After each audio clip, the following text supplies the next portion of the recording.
Monsieur le ministre, bienvenue au Sénat du Canada. Je suis aussi africaine et je suis très fière de vous accueillir ici dans mon lieu de travail. J'ai souvent abordé la question des filles yazidis. J'aimerais vous féliciter d'avoir accueilli des familles yazidis ici. Ce qui m'a touchée, c'est que vous n'avez pas seulement accueilli les filles, mais aussi leurs familles. Je vous remercie. Et je travaille depuis longtemps avec des femmes à Vancouver qui font partie de la Rose Campaign,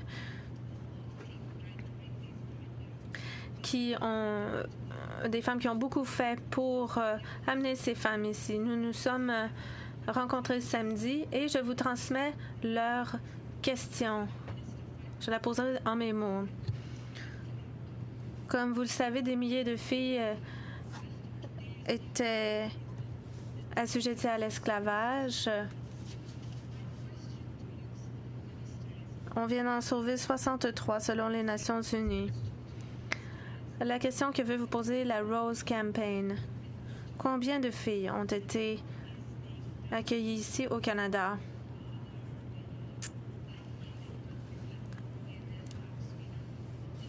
Et quelles mesures sont prises avec nos pays amis pour aider ces filles? Monsieur le ministre, merci, Madame la ministre, pour la Madame la sénatrice, pour la question. Je vous remercie pour vos compliments. Je reconnais aussi la bonne relation de travail que nous entretenons depuis longtemps. Merci pour votre grande générosité à mon égard quand je suis arrivée ici en 2015. Nous avons beaucoup travaillé pour accueillir des survivants de Daesh, en particulier les filles et les familles des filles yazidis. C'est l'un des programmes dont je suis le plus fière et nous l'avons planifié avec beaucoup de rigueur. Nous nous sommes fiés à l'Allemagne pour lancer l'opération parce que ils avaient déjà commencé à retirer les yazidis de cette région dangereuse. Alors, nous les avons rencontrés et nous avons conçu notre opération en gardant à l'esprit ce qu'ils nous ont dit. Et nous avons appris très rapidement qu'il s'agit d'un groupe très vulnérable, un groupe qui a été traumatisé encore plus que d'autres groupes de réfugiés. Alors, nous voulions nous assurer de procéder par étapes et pour permettre aux communautés où on allait les installer partout au Canada, on voulait permettre aux communautés de leur offrir du soutien. Je suis ravie de dire que notre plan a été très bien mené. Nous avons accueilli quelques centaines de filles, femmes yazidis et leurs familles. Nous avons conclu dans notre opération que des jeunes hommes yazidis aussi étaient pris par Daesh pour en faire des enfants soldats ou des esclaves.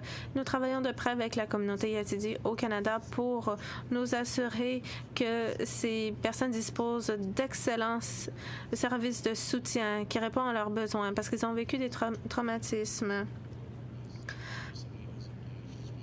Nous voulons accueillir 1200 filles yazidis d'ici la fin de 2017, mais nous encourageons aussi les parrains dans le système privé de prioriser les yazidis et nous travaillons de près avec le Haut-Commissariat des réfugiés des Nations unies pour aider les survivants de Daesh. Pour ce qui est des pays amis, à savoir ce qu'ils peuvent faire, eh bien, nous faisons preuve de leadership. Nous parlons de notre modèle d'accueil de réfugiés. Ces modèles sont nécessaires ailleurs au Canada et certains pays nous ont dit « Pouvez-vous nous aider? »